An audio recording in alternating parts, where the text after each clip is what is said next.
How appropriate, it's nighttime. Oh, and Underworld's on the TV. Just happened to come on while I was working on this last project. So this is part 5 of the interview, and it's a little bit about the Living Dead, but it's mostly about a new project. Now, before I go on, the Living Dead has a version of itself. You know, it has several versions of itself, like, you know, the Vampire Gypsies and so forth.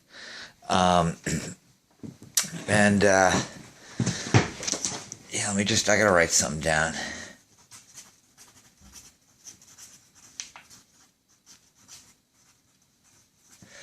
And, you know, it's got the Vampire Gypsies, which is an acoustic version of our material with some extra songs thrown in. And every now and then we'll cover a gypsy song. Yeah, man. I'm not stoned today, so, you know, I haven't been in a long time, which I miss it. So, like, anyway, so that's basically, you know, the acoustic stuff. And there is another version. It's called The Living Dead, Danse Macabre. And it's basically, you know, hooks and parts from the Living Dead's music. For every song, there's a dance version. But, you know, like industrial, gothic industrial metal, experimental. Anyway, but, you know, I just wanted to talk about it. I've had this thing I've been working on and messing around with since, you know, I started The Living Dead. I thought of all this stuff together. And, you know, I just decided tonight to publish. I mean, it's been published before, but, I mean, like, you know, an official YouTube publishing and, you know, released the interview about it. It's been trademarked and published and a working trademark since, you know, 1989. So,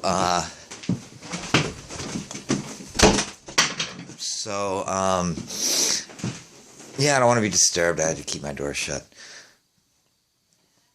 So basically,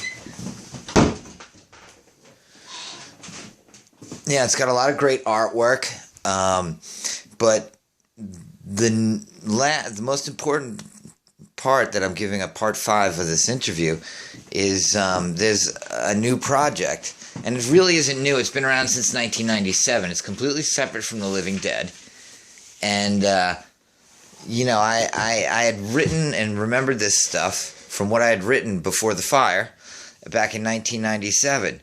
And I just decided to write it all down and put it in with the other 3 publishings I'm going to finish up tomorrow in the morning. So I'm tired. It's 10 at night. I've been at this since, like, I don't know, 9, 10 this morning. I had a lot of other stuff I was doing. Editing, working on music, recording, working on dance mixes, working on, you know, just a lot of different material. And what I loved about this is when I started to come back to New York after having been in Europe, I noticed this thing called Gothic chamber music and Gothic chamber trance and dark Gothic ambient and the chamber stuff. It was like a lot of orchestral, mostly choir stuff to dance beats, and then the ambient was like tripped out sound effects, some violin here and there, but very simple, with a lot of effects on it and echoes, and it was really interesting. And I'm like, yeah, I want to do stuff exactly like that. And so I started to, and you know, so basically I just I had like 2 albums. Basically I just, you know, busted out 7 albums. You got Circle of the Black Moon, the first one. I mean, this is some spooky stuff, and I love it. There's the Black Widow Queen of the Dro.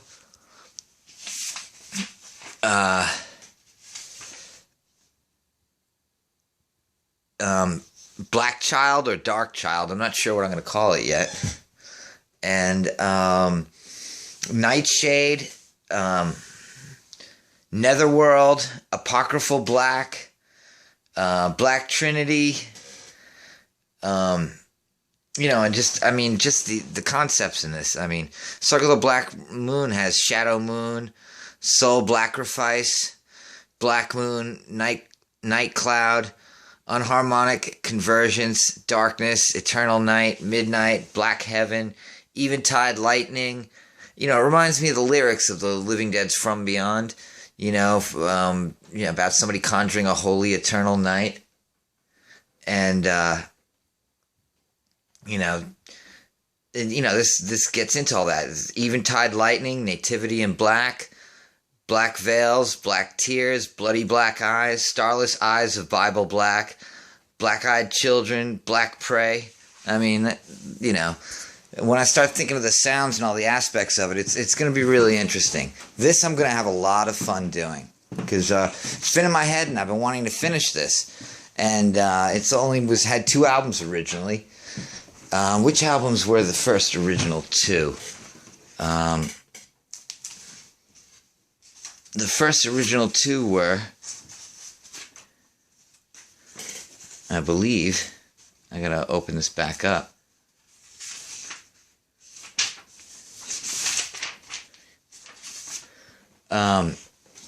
Right, Circle of the Black Moon, the original one. Dark Child, Nightshade, actually had 3 of them. And Netherworld and Apocryphal Black were just concepts without, lyrics and songs, and song titles. So it was kind of all there, but, I only did the 2 albums, and the material and the music got destroyed with it, and all the poetry, which would have been like the lyrics. But most of it has very little lyrics at all. It's mostly, it's ambient music. It's experimental sound, like electronica and classical. There's some electronic, but it's like sound effects. It's just very different. But it's not a lot different from anything that I was listening to in 1997 at the bank, and what certain DJs were throwing together, and it was their styles, and it just all inspired me and melded together in one style in my head. And, I put a whole different spin on it that's all my own, which I'm known to do. And, it's really, out of everything I'm working on, H2O I'm actually really into, but this one kind of most, this is my forte, with like a lot of orchestral parts, orchestral instruments, full string section, and, certain songs, some songs are strings with choirs, and some are a lot of sound effects with opera-like vocal work, and with on top of my vocal work, kind of like siren songs, siren vocal style, like as in sirens, from ancient mythology, and even like having there's a whole album about the Druids. And that's like trying to rewrite the ancient Druidic chants, which is a dead language and nobody's heard or listened to.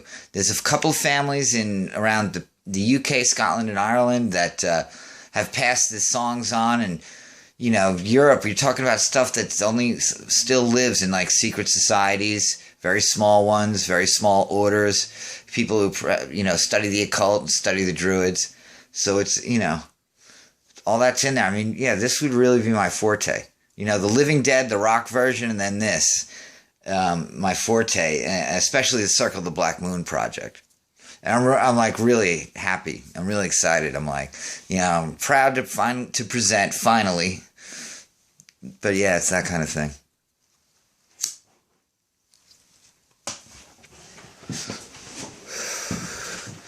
So, well, I'm probably not going to use it. I might. I'm not sure, like, where and what and how I'm going to do it. I think I'm just going to start working on the Black Circle of the Moon. And there's another album called Black Circle Boys. And, which that title comes from a movie, a low-budget movie about when I was growing up. There was this thing, the Say You Love Satan murders. And this kid out in Northport, Northport's known to be a haunted town, and weird stuff goes on. Houses back to the 1600s, much like where I'm living in Port. And Port is just bad energy, and there's a lot of fights and a lot of kids wrecking your cars, and like that's why my Porsche got all banged up. But it was funny, it was the adults that did it. Where, this place I don't like to be here, not just because of the black mold and everything else that's going on. It's just characteristic, but it's on a burial ground. It's like poltergeist all over. But it's going to be really cool. And, this is the last of the interviews with Horus Mortem, interview number 5. It's a pleasure and an honor, everybody. You guys are the stars. You're going to walk around telling everybody how great this was. And, you know, you're going to make me the host of your story and your night.